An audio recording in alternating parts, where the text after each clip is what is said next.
There we go. Are we there? I think we're there. Hi, it's me again, Mike Hall, aka the old Git.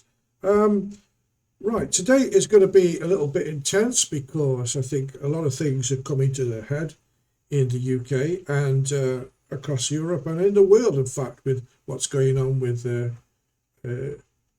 Iran, which I fully support Donald Trump in doing because the man is doing the world a favour, which is absolutely brilliant. Let me just turn my sound. I always say this, don't I? Turn my sound on.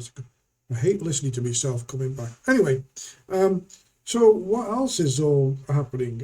I want to sort of get to the point and the question. I've got two questions to talk about today. But first of all, the first question I'm looking at is radical Islamism. Is it represents the most significant terrorist threat to the United Kingdom?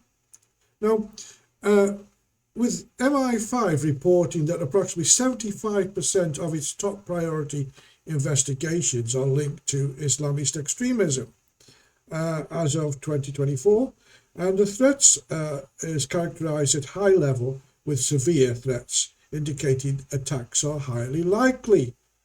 Now, I don't know about you, but that really puts me on my back foot because, you know, we have limited resources, as you know, and 75% is a lot to be dealing with just one aspect without any other thing going on in MI5.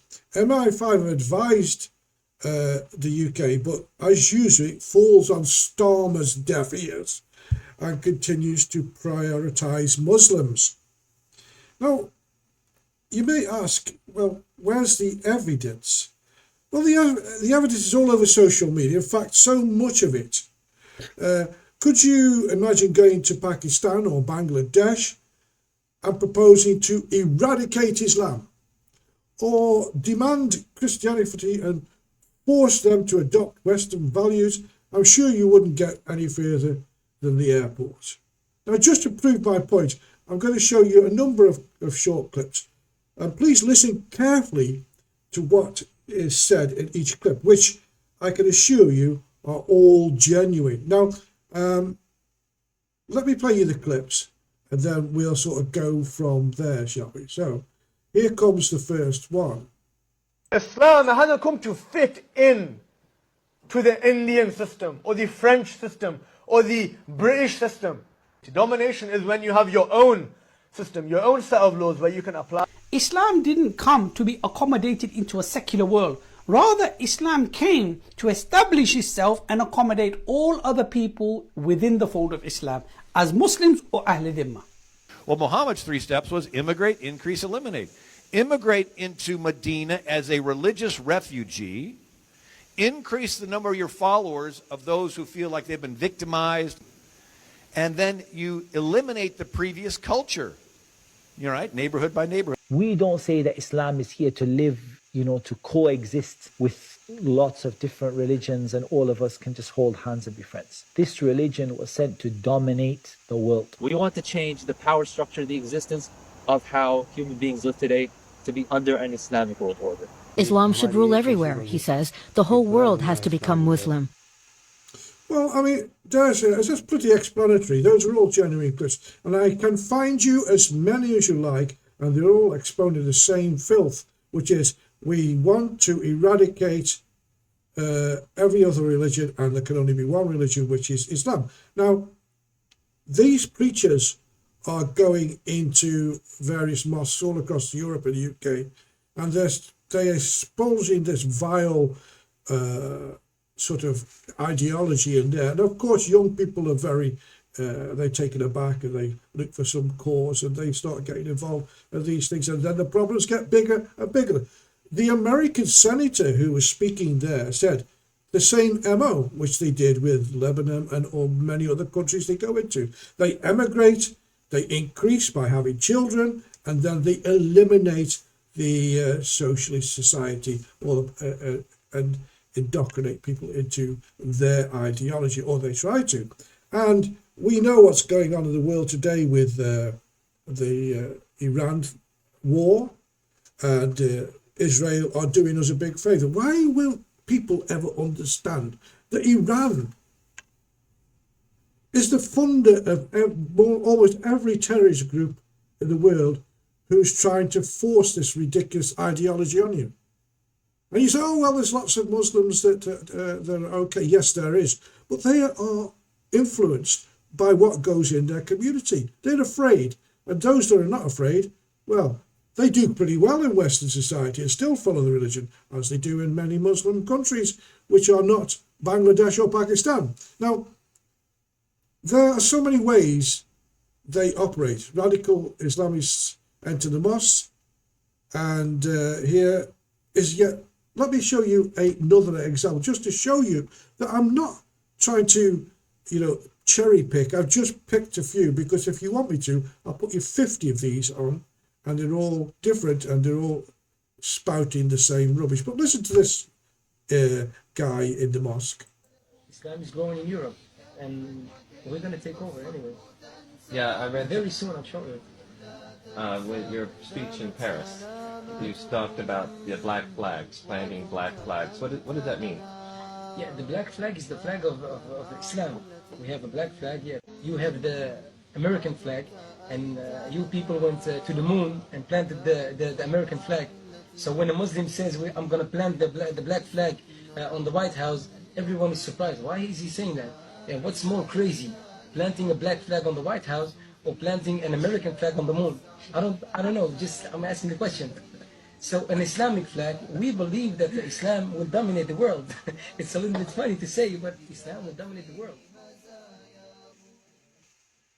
Islam is going to dominate the world, and the black flag is going to fly on top of the White House, and blah, blah, blah, blah, blah, blah.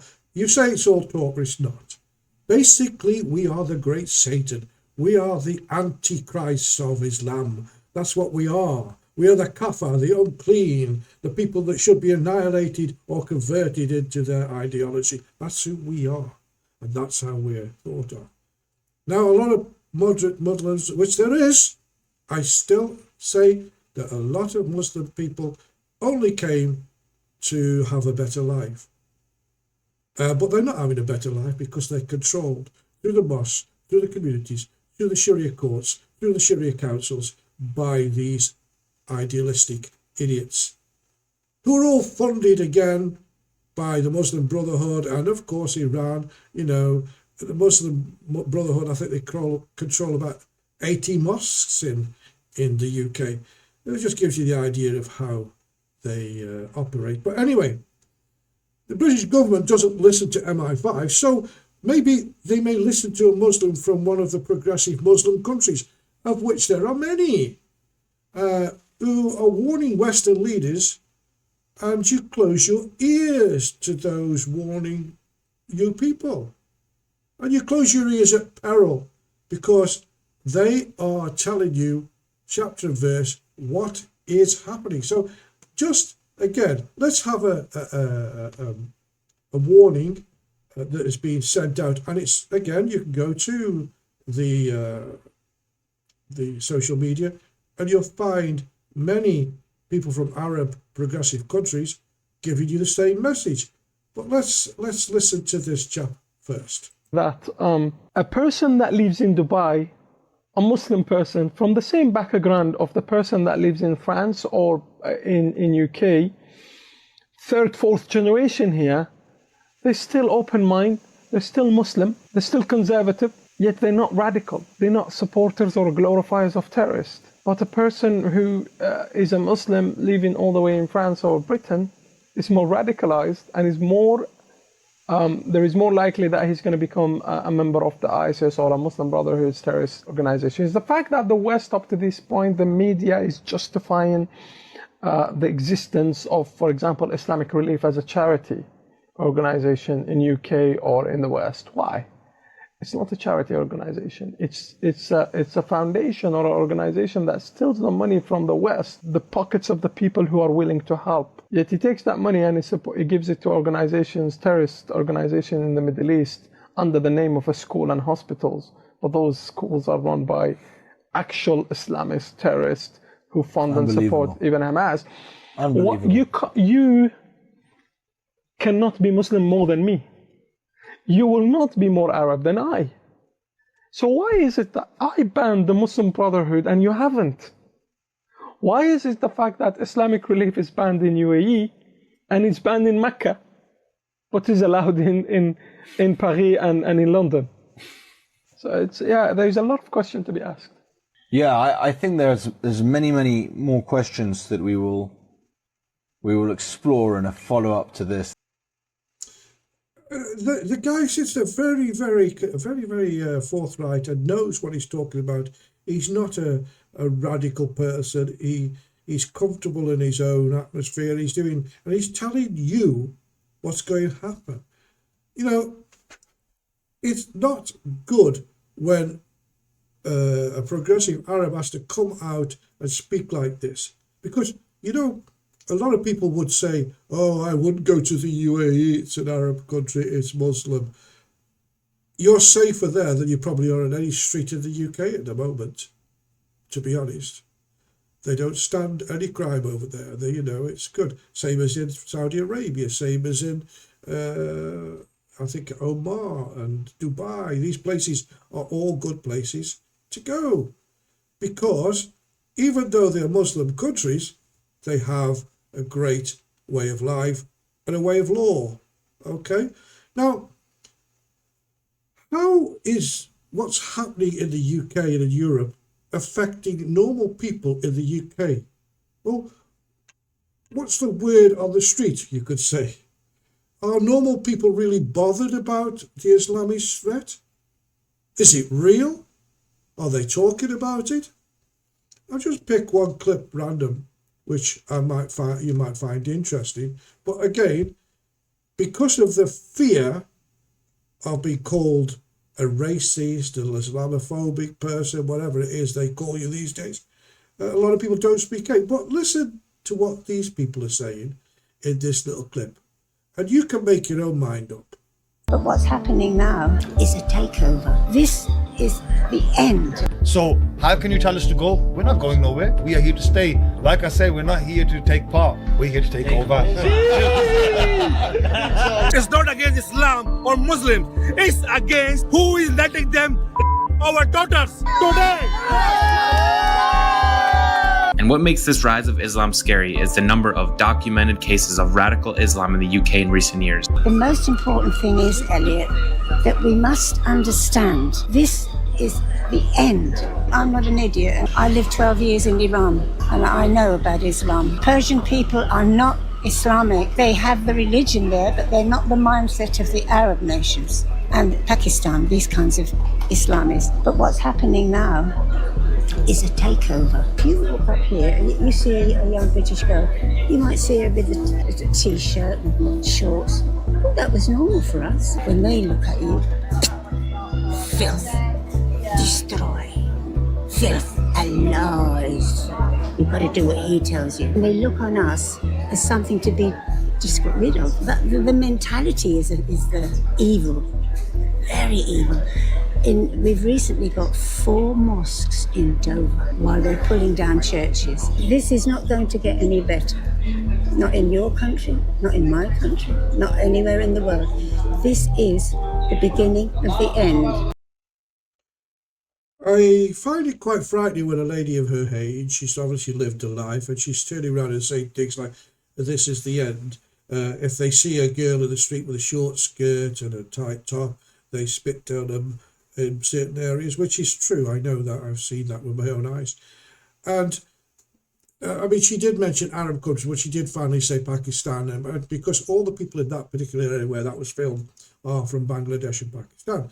And I know that most Arab states do not enforce that type of ideology on their people. It's a progressive, scientific, and they're Muslim and they follow their religion, but they don't come up with all this 14th century crap. Right, but as you see, but in the middle of that, I did on purpose, showed you a clip of some young Muslim men, they're from Birmingham, sitting in a cafe and saying, we didn't come here to take part. We didn't come here to assimilate. We didn't come to conform. We came here to take over. This statement is everywhere. Why aren't the government listening to what they are saying. Never mind what I'm saying. Don't call me an Islamophobe or, you know, I'm racist or whatever. I definitely aren't. Okay? But I am afraid of the radical Islam, what it's doing to me as an English person and white, and what it's doing to the Muslims that came here for a better life and now are controlled by these people, because they won't stop them.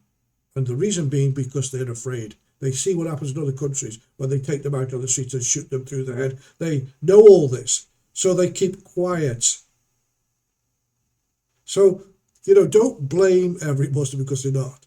But these Islamists are spewing the filth in the mosques, enforcing it in the communities, and the weak of mind conform to what they say. Young people, young fighting age men will conform because it's, you know, when you were 16, you might have joined Ban the Bomb or something, whatever it was that was trendy in them days. But it's dangerous, boys. Stop it. Okay, now, we know that it's real.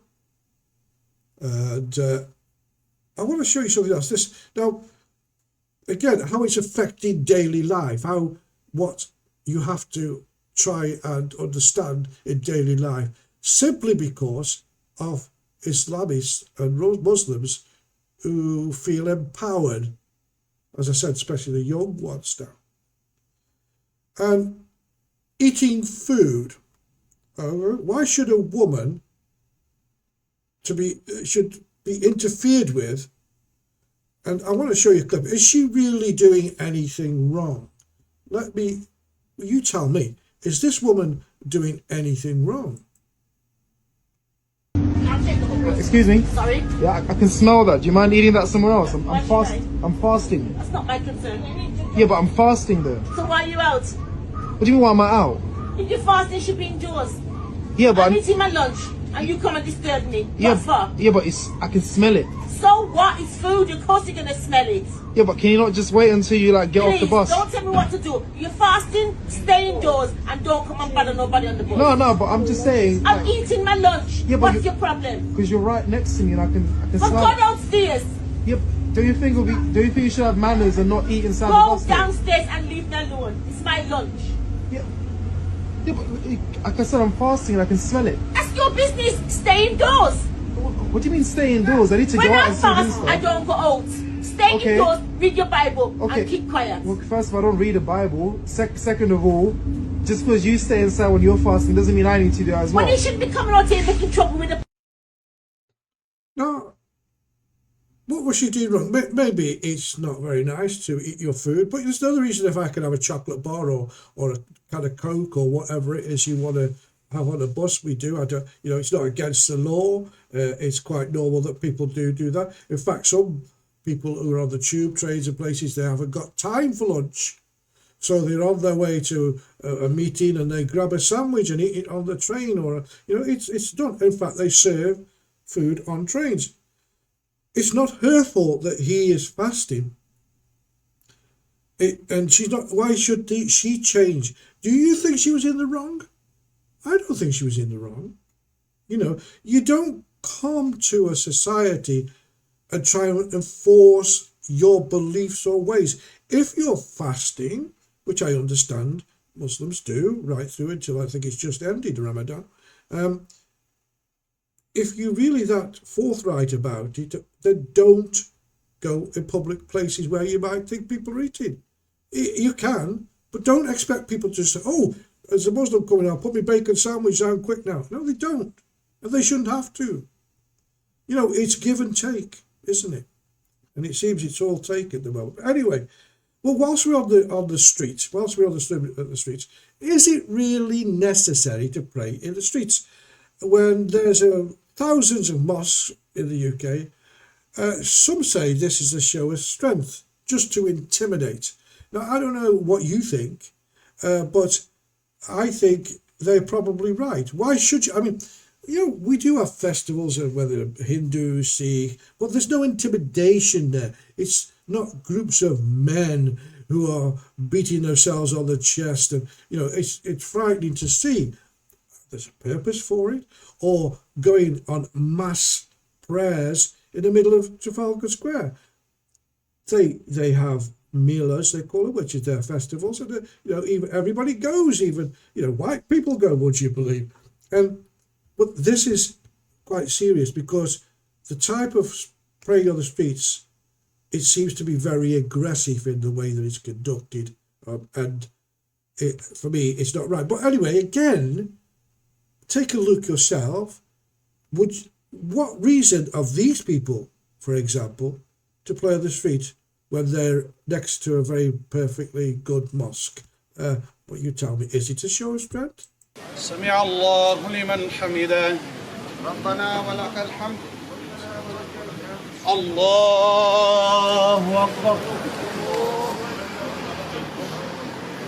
الله أكبر الله أكبر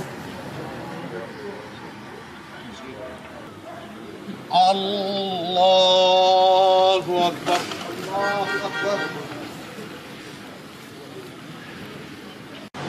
الله أكبر الله أكبر سمع الله لمن حمده ربنا ولك الحمد الله أكبر سمع الله لمن حمده ربنا ولك الحمد الله أكبر الله أكبر الله أكبر الله أكبر. So you get the gist of it. They're standing there and they're praying in the street, and they're showing. And what really does make me afraid when I look at scenes like that, that was Birmingham, but it's all over the country: Leeds, Bradford, Luton, London. The massive one was in London where they opened the fast, which is okay. It's a great celebration. They all now have adopted this black dress uniform. All the young lads are wearing hoodies.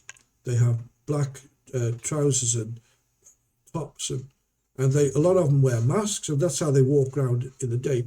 It's very, very, very intimidating. It's like a kind of uniform that they wear now. When they go out in mass or celebrate, you'll see them all in black. This is getting scary. I mean, I have a lot of Muslim friends, and their kids like to go out, and they like a bit of Versace and a bit of this and that. Okay. A cleric might say, "Oh, that's haram, you can't do that." But it's not. It's not. It doesn't say you can't wear Versace in the Quran. I haven't seen it anyway. But you get the picture. Another thing that's going on that's making people scared. So we're talking about, for example, is it trying to dominate by the things it's saying on the internet? The warnings from the Arab nation and Arab Muslims saying to them, "Look, you're breeding terrorists." And old people like that lady, she's not racist because she can't be where she lives, but she's afraid, and she thinks we're going to be taken over. And that's a consensus that goes round. Now, that's the first bit of this video today, but the second bit is more frightening to me than what we just spoke about. Because another area where changes are being demanded are in UK schools. Now, a report just out says that white working class boys are the lowest performers of any group. Why is it? Why is this? Where are the failures? Well, let's have a look how schools are run now, as opposed to how they were run in my day. And I've got the scars on my hand to show you. Right, but Howard, okay?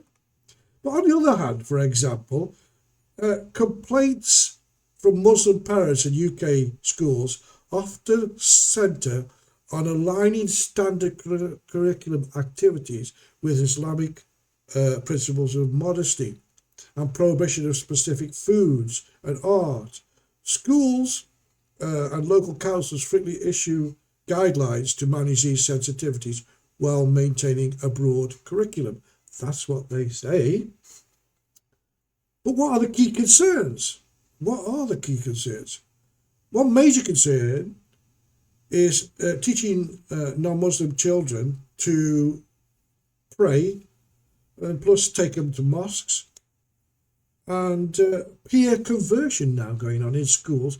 Some of the kids, some of the white kids, and other, not just white, but other nationalities, are sort of indoctrinated in the classroom and take on the faith of Islam.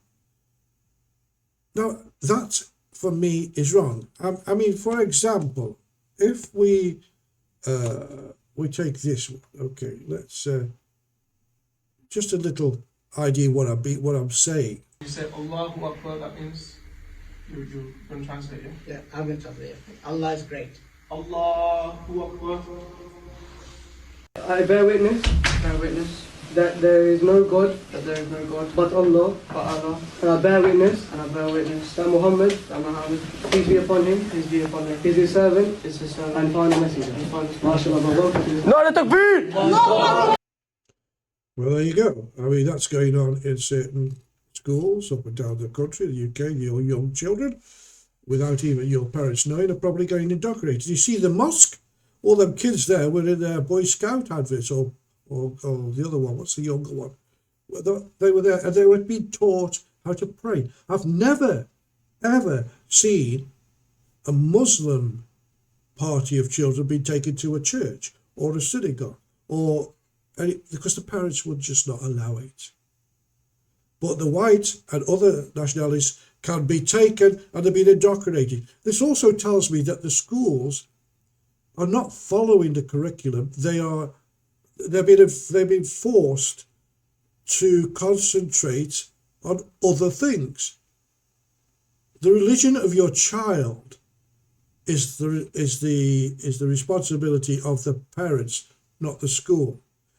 I'm saying that Britain is a Christian country, and if, for example, the Christian kids go for an assembly in the morning, which I think they still do so, children who are not of that faith don't have to. But it's, you're here, and that's what you're in. So you must understand that Britain is still a Christian country. Now, so the conflicting beliefs, I mean, this is, again, we're getting into school. This is really worrying me. What about this? Let's just watch this. I'm asking the question, right? Can children take part in dance? Oh, let's see. Can my child attend music class or lessons at school? According to a number of our jurists, including Ayatollah Sistani Hafidhullah, it is permissible for children and adults to attend classes or lessons where halal music is being taught, as long as their attendance in such places would not have any negative impact on their correct Islamic upbringing. Hence, we must therefore distinguish between halal and haram music.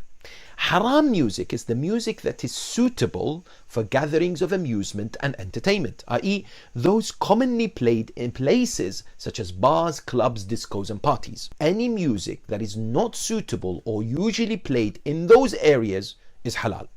As far as musical instruments are concerned, those used in haram music exclusively are haram to manufacture, buy, sell or use. This prohibition is for musical instruments that cannot be used for halal music. I don't get it. I don't know even what halal music is. I don't know. I know what halal meat is, but I don't know what halal music.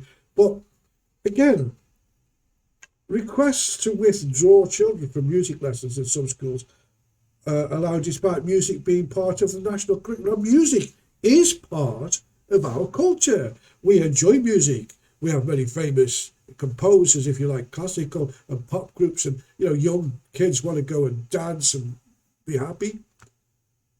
It's part of the national curriculum to teach music. There's music teachers in school.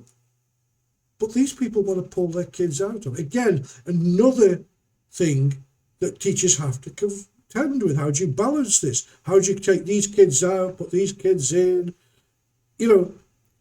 If you come to the UK, you must understand that the curriculum is what it stops the full effect of the type of teaching that should be taught. Now, again, mixed gender activities, which involve maybe sort of some physical contact, they're perceived as immodesty and not right. Debates over whether dancing is permissible, if it's for exercise rather than entertainment, for example. Well, what's the ruling we get about that? Let's see. Whether this is cultural or not, related to the past, the present, or any time, it's not permissible for a Muslim woman to show her awrah. And among showing the awrah, moving the body in a tempting way in front of people, right? So dancing before people and dancing in the street while playing music is definitely not accepted in Islam. This is not permissible, regardless whether this is something cultural or not. Oh, it's pretty clear. You can't dance. So again, for exercise, in a lot of little schools where the infants are, they do, they have dancing to give them exercise. It's like a bit of music and blah, blah, they all jump about and they get fit and, stops them becoming obese. But again, it's not worth it. You can't do it. And all this kowtowing to one particular religion in schools has an effect on the teachings, on people being taught, because they are concentrating on them as opposed to the indigenous kids in one way and other kids of other nationalities and other religions. In fact, this picture for me is why the young white boys and white kids don't progress, because they're too busy having to follow all these rules that sort of exclude them. And that's why they put, I'll convert and I can do this and that. Do you understand what I'm saying? It's just teachers shouldn't be influencing kids. Teachers should only be teaching them what a teacher should be teaching them. For example, the 3 R's, isn't it? That's what they should be teaching them. Now, I just don't understand how it comes. And another thing that's really, really sad is, should be pork removed from schools in respect of Muslim students. Muslim families generally request a halal option or complete removal of pork from school menus. Hang on. You're not in wherever you come from now, you're in England. And pork is a substantial amount of our diet, as it is in Spain, where I live. While most organisers simply ask for alternatives so their children can eat. Some critics view the total removal of pork to accommodate one group is overreach, and I believe that too. Again, it's interfering with the school, the running of the school. And I am told that most schools now buy only halal meat, and some have eradicated pork. I think it's wrong. If the 100% of the kids that go there were Muslim, for example, all right, okay, fair, but it's not. And it's England. England, we eat pigs. Okay? Simple as that. So, what do you think? Do you think to accommodate this group again, which again disrupts the running of the school, do you think they should ban children from bringing lunch boxes with their cheese and ham sandwiches because it offends Muslims? In a lot of schools where there's Muslims, where they're allowed to speak, a lot of the girls and boys there say, it doesn't bother us. It doesn't bother them. This is now not the kids saying it.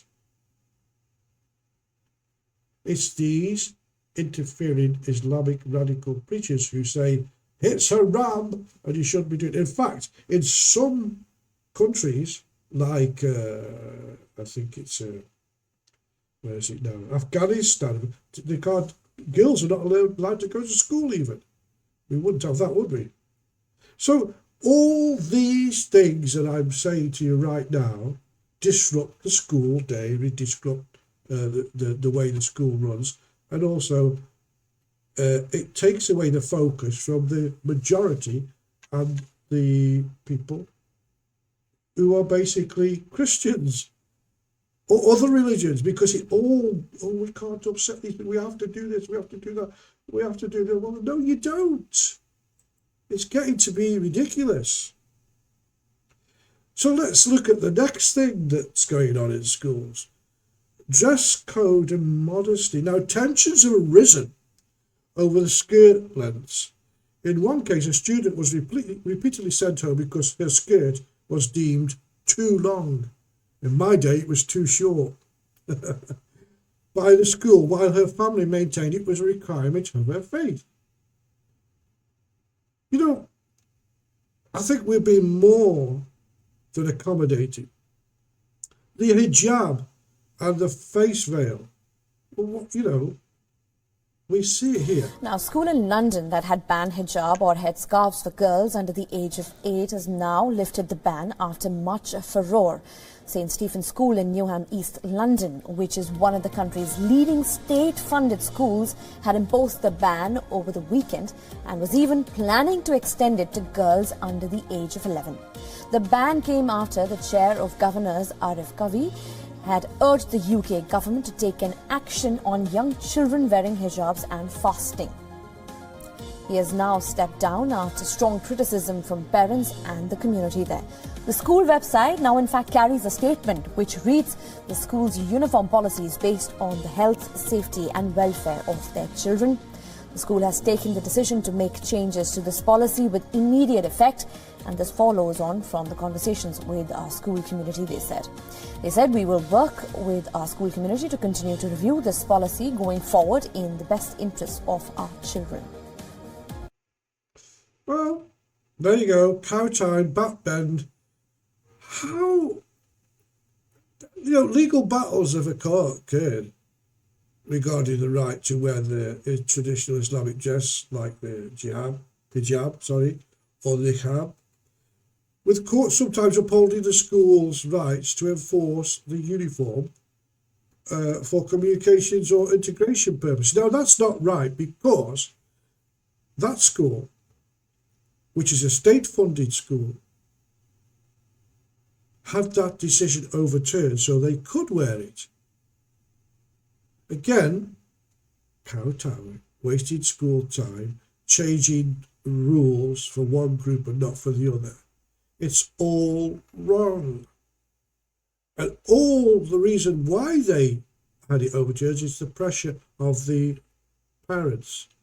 Who are behind the parents pushing them to go to the schools and say, hey, we want to, because they're afraid of what's being said in the mosque, your little girl is going to school naked or blah, blah, blah, blah, whatever it is. Again, changing what happens in UK schools. Now, we move on. Physical education and PE. I'm getting there, right? In a lot of countries, girls can't take part in sports, but even so, they're trying to change the rules for example, for girls who play sport in the West. For a lot of the girls, you know, there's so many women that have told me explicitly that they are not playing in this league at this level because of the fact that they believe they've been told to wear shorts. And a lot of them, of course, are not comfortable with that. And these are women that are perfectly capable of playing at that level. So it's been really disappointing. It's been really frustrating. And I hope that this is the moment that we have a turning point and that we can start heading in the right direction and, make the game more inclusive. Do you know, the girl's a footballer, and she's pretty good, so I've heard.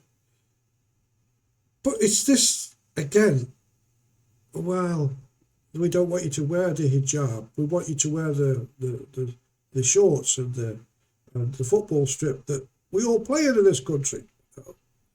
Guidelines or the guidance from the Muslim Council of Britain, the MCB as they call themselves, suggests allowing girls to wear full-length tracksuits and criticising mixed groups changing rooms. Now, mixed groups, not meaning mixed groups of boys and girls, but mixed groups of girls who are non-Muslim.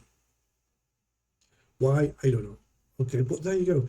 In sport as well, in schools, special dispensations have to be made for Islamic kids. Not for the Sikh kids or for the Hindu kids or for the Chinese kids, just for them. Again, it's disruptive to the curriculum. It's extra work and learning things about others' religions, just so that the teachers I'm talking about, so that they can conform to what is wanted. What is wanted is stop. Stop now. Britain has a school curriculum. Britain teaches reading, writing, arithmetic, and it should be reading also things like British history, UK history. Not other history, UK history. Well, if you want to learn other history and go on to do, or if you want to become a priest, go to university and do a course in, whatever. But basic teachings of schools is to educate children in academic subjects, not in what's going on in Gaza, not supporting this and supporting that. No, and teachers should not be allowed to take their personal beliefs into school. Neutral. That's what it should be. But anyway, that's how it is. That's what it is. Now, it's so sad that even art, drawing, making drawings. Kids love to draw, don't they? They love to draw a picture. And that's my mum, that's my dad, that's my sister, that's our house. We've all done that when we were little, right? Well, even that, they're not happy with. Is it permissible to draw the face of a human and hide half of it, or cover the eyes a bit by drawing flowers over them as an example? Also, is it permissible to draw the figure of humans without drawing face, that is, face hidden in a hoodie or something else? It is not permissible to draw a face of a human being, because this is mimicking and imitating the creation of Allah, and this is one of the most major sins in Islam. Covering some of it, part of it, with flowers does not change the ruling. The face is there. We can tell it's a face of a human being. So this is not permissible. Drawing the shape of a human being without a face, without any features being recognized, some scholars say that this is permissible because there is no life in such a cellulite. There's no life in such, like for example, the Puma logo, sportswear. You can see this tiger or what, a puma, but you don't see face, you don't see a mouth, eyes, etc. Just a shape. They say that this is not haram, this is permissible, and Allah Azza wa Jal knows best. There is such rubbish in real life. I mean, kids, what do they, I mean, again, they want to express themselves. And through drawing and painting and being creative, helps to expand their mind. Recent guidelines in Northern England advise teachers to be mindful that some Muslims find figurative drawings, that's images of humans, or depictions of the Prophet offensive. As they did in Charlie Hebdo, remember in France, where they went and killed people because they published a cartoon about the Prophet? So again, you've got 35 kids in a class and 20 of them might be Muslim. So what, you can't have pen and paper, but you can. You can't draw a face, but you can. that's stopping children to become expressive, creative. But again, kowtowing to one group. I've not heard any other group say that you shouldn't draw pictures. So, you know, some school leaders argue for restricting certain arts to avoid offending families, though it's sparked a big debate about whether schools should narrow education to accommodate religious views. No, keep saying, you shouldn't. Could it be that UK schools are concentrating on the diversity and inclusion instead of doing what schools should be doing? That is to teach academic subjects, like I said, reading, writing, arithmetic, British culture, British history and British culture. Because we live in Britain and we're losing that.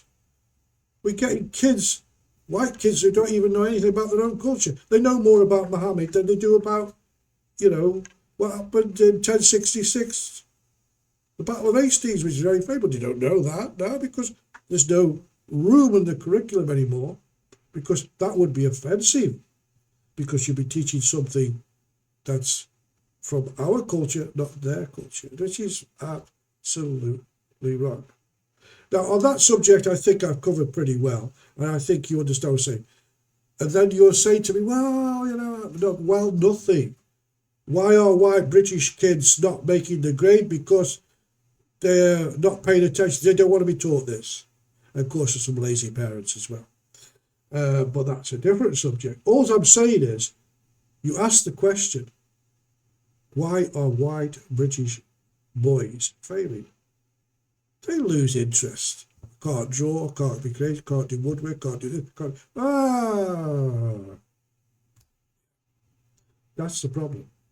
Now I'm going to leave the last word on this subject before I give you my final thoughts to a guy. His name is Sheikh Abdullah bin Zayed. He's the Deputy Prime Minister of the United Arab Emirates. Listen again very carefully to what he says. It's a very short clip, but I think you'll get the gist of what this man is saying. Let me say this in English so you can understand what I'm saying. I have translation. No, I know you have translation, but I just want to make sure you get it right. There will come a day that we will see far more radical extremists and terrorists coming out of Europe because of the lack of decision-making, trying to be politically correct, or assuming that they know the Middle East and they know Islam and they know the others far better than we do. And I'm sorry, but that's pure ignorance. I think he's right. It's pure ignorance. It's pure stupidity. He's the Prime Minister of the United Arab Emirates. It's a Muslim country. Listen to what he's saying.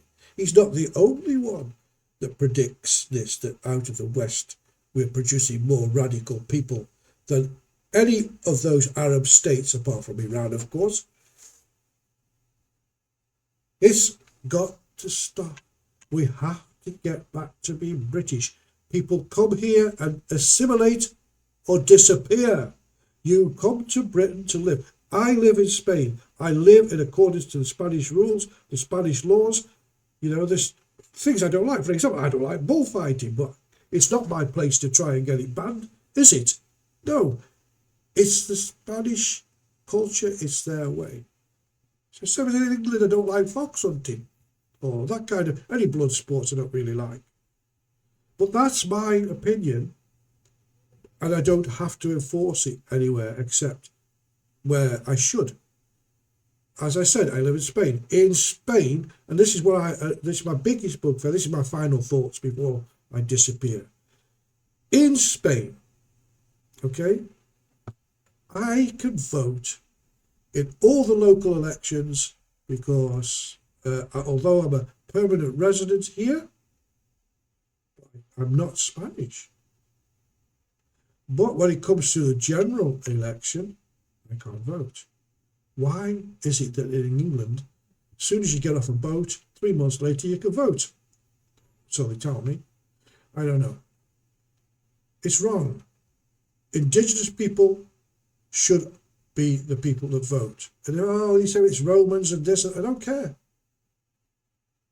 Anybody who comes to the country who hasn't lived there for more than 5 generations, 4 whatever it is that you decide, shouldn't vote on general elections. Anybody who's been there less than 2 years, 3 years, whatever it is, shouldn't vote in the general elections. Give them the vote where they live in the regions, but not. And also, go to the Spanish Parliament, find a picture. Have a look at a video of the meeting of all the Parliament. Find me a non-Spanish person. You won't. Because if you don't vote, you can't. Also, you can't be in the Parliament. There isn't any.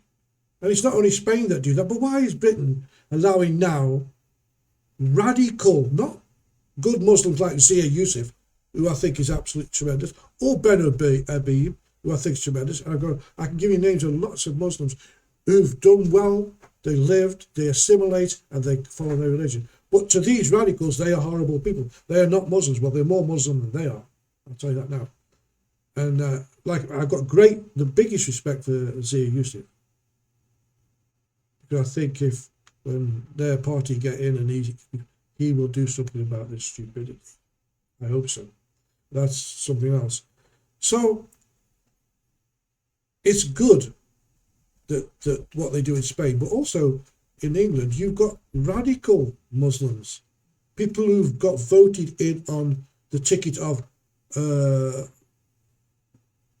Free Palestine, Gaza. They get voted like Mothin Ali, for example, who, for me, shouldn't be anywhere near a political career in any sense in regards to Britain. But then on the next page, I've got, of course, Jeremy Corbyn, who's the biggest traitor to his own country. That's a different story. I've done enough for today, haven't I? I think I have. So think on, it's the old git here. Follow me and watch the videos as you can. You can see my socials going down the bottom there. And you've got Best Before T, which is on X. And then bestbeforetv@gmail.com. And the other one, www.bestbeforetv.com. That's my vintage TV channel. And what's on there right now is episode 23 of The Naked City. That's on right now. And it changes every day. But on my, go to Rumble. You'll find me on Rumble or on Substacks as well. Just put in Best Before TV and you'll find me. I'd like some feedback. Let me know what you think. And everybody, until the next time, hopefully we'll get rid of this government. Hopefully we'll get back on track. But if we don't, well, I won't be alive to see it. Never mind. Take care, everybody, and have a wonderful day.